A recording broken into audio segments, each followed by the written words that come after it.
Okay. So if you folks want to actually follow me, we'll head inside the barrack room here.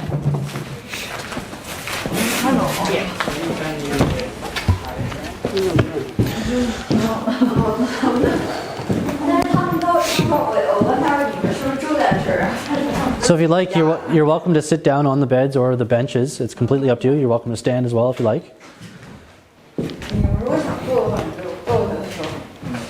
So in here, we just want to give you an idea of the living conditions of the soldiers. Now, by the 1860s, there's only about 11 men in each room. Now, this entire building, with a few exceptions with rooms, was devoted entirely to living quarters. So on either end of the building, we have cookhouses, places where soldiers would cook their meals. The center room, where the information center is now, is an ablutions room. That was basically like a wash house. And the majority of your junior ranks, so your corporals and your privates, would all be housed in this building here. There were off-site barracks as well in town. Only about 350 soldiers lived on site. And the remaining soldiers of the regiment would be off-site. The officers were located across the parade square, directly across from this building, and some of the senior NCOs were sort of off on the diagonal from this building in the north end of the fort. But if we want to walk over here, we can take a look at some of the belongings that a soldier would own. Most of these soldiers really didn't come from a wealthy background at all, so they didn't have too many personal possessions or items that they owned. So when they joined the military, for the most part, they actually gained a few pieces. Now they're all, obviously all the pieces owned by the military, but they're for their own personal use, whether it be for personal health or hygiene or uniform maintenance. Can you introduce what's a uniform? Yes, absolutely. Yes, of course. So we'll start up here. We have the red jacket. Each soldier of the 78th Highlanders will be issued the red coat. A little different from regular sort of British infantry. With a few, like you have what's referred to as an Inverness skirt on the uniform. You have underneath here we have the Glengarry, which is what I've been wearing, and that's the undress, the informal part of the uniform. The two pairs of wool socks, undergarments. And then this is the black jacket that I was telling you about, the winter jacket. And then this roll here contains all of their shaving equipment, their eating utensils, and then the equipment used to maintain the uniform and clean the uniform. Do you maybe want to hazard a guess to what that is? I don't know. Any idea? Wild guess. What do you think it might be used for? Is it for shoe? No, not shoes. A lot of people ask that though. Yep. I don't know. I'm not sure. No, believe it or not, it's for your buttons. Oh. It goes in behind the button, so that when you when you shine the buttons, you don't get any of the cleaning material on the uniform to dirty or ruin the uniform. We still actually use these today. So I used one of these this morning when I shone my buttons. Oh, okay. Yeah. So further down here we have a historical representation of shoes worn. You can see the hobnails, basically pieces of metal here. It's a leather. handmade. Yes, yep. And leather soles. Yeah. And you have basically a metal horseshoe or a cleat on the back. And that just helps prolong the life of these shoes. You're marching, walking everywhere. They just as we wear out our own shoes, we have to buy new shoes. This helps slow that process down with the metal on there. It also sounds in the snow. I can. In the snow, in the rain, or just walking everywhere. Oh, okay. It also sounds really cool when you walk with these. And then you have brushes for the boots to help shine them. And then this piece here actually is what's inside that. And this is the canteen. Not necessarily a water canteen. It's used to hold food. You could potentially carry water with that. The 78th Highlanders were issued water canteens. We don't have them as part of our uniform.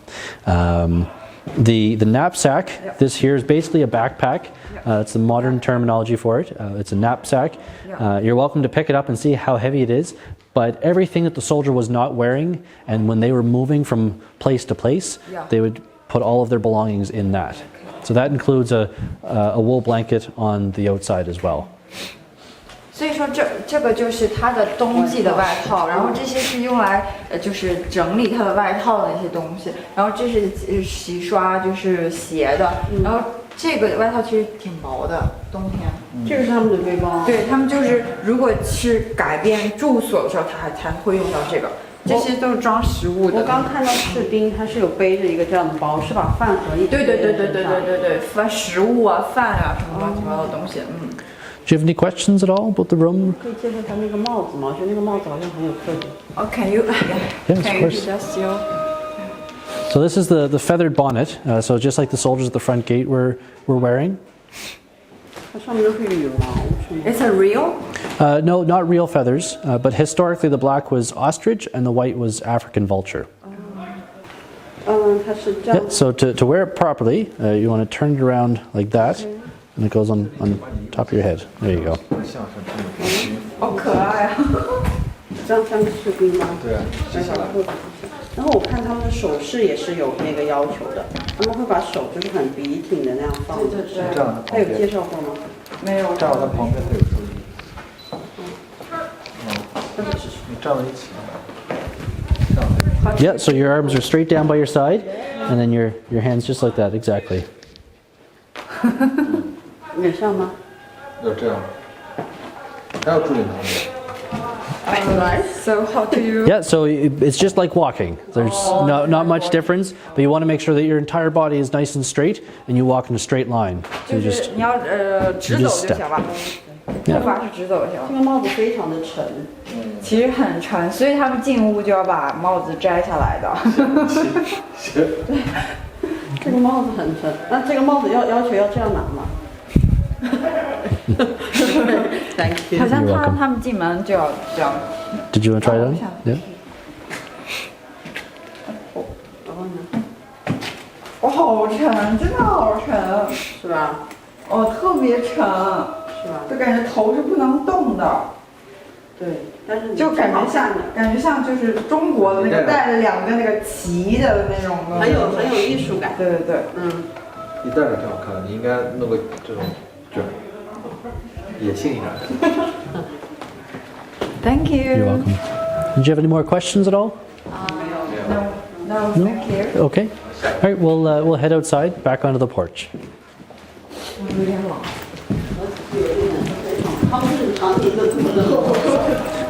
This does conclude the tour, but I just want to point out a few more things that we have here on site. So in addition to our interpretation of the 1860s, the Victorian era, we also have, at least until the end of the season, until Remembrance Day, we have our World War I component of the interpretation program here. And that's staffed by Parks Canada Summer Employment or Youth Employment Program. So you can head down just where the two individuals are, the one in the uniform, and you can head down through that door there and you can take a look at our World War I trench. And to give you an idea of what a trench looked like during the First World War, so 100 years ago, First World War. We also have well, we'll just hang out here just for a second, and then once I'm done, you can take off over there. I just want to point out a few more things before I let you go. We also have our our security office and our bathrooms over there. Yeah. There's a small exhibit where that red sign is. You can go into the wall there. Second floor, we have our Army Museum, and right now we're featuring basically looking at the anniversary of the First World War and Canada's involvement, and specifically Nova Scotia and Halifax's involvement in the First World War. So in the First World War, Halifax involved. That's correct. Yeah. Oh, okay. Yes, that's right. So it took 28 years to build this fort. Yeah. So in 1828 they started construction on this fort. This is the fourth. 1828? Yeah. So this is the fourth fort on this site since 1749. Yeah. And they built it between the years 1828 and 1856. Oh, They okay. finished by 1856. And how many years? Maybe 12 years or so, 10 years? Oh, I don't know. 28 years. 28 28 years. years, yes. Okay. 他用了28年建造了一个这里。 Yeah, so right here you see actually some of our new recruits, some of Yeah. our new staff. Yeah. So they started on Monday, and they're learning all of the foot drill, all the drill movements that you would normally see a drill squad doing throughout the summer. 他们在训练他们的士兵，然后一般就是在 summer 训练。游客是可以这样参与进来吗？ So the waiter will can go there and do the training, or just some people just takes the job and can do the training. So the training that they're receiving is they're receiving it because they are new employees. Yeah, So the okay. reason that you see people in uniform and then Yeah. people not in uniform Yeah. is because they're still waiting for their uniform to be fitted to them. So they'll still be able to join in and learn the drill, but unfortunately their uniforms aren't ready yet for them to wear. How many employees in here? It depends. I'm not sure the exact number that we have at the moment, how many we have on strength. Maybe in the summer we'll more employees. Absolutely, yeah. Okay. We still could hire for the summer more employees. Part-time.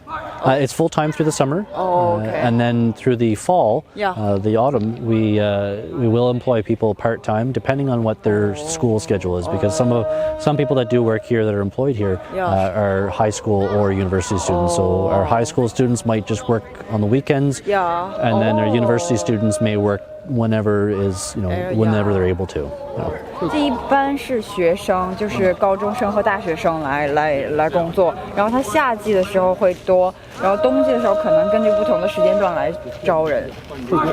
一般正式员工就在这边一直工作吗？还是工作几年就可能就So the employees will work all whole year or whole life, or do you have a? No, it's just like a summer job. So it's a seasonal job. Yeah. And It's not full-time job. not is it? full time through the year, but just through the summer. So May until the end of August is our peak season, our most busy part of the season.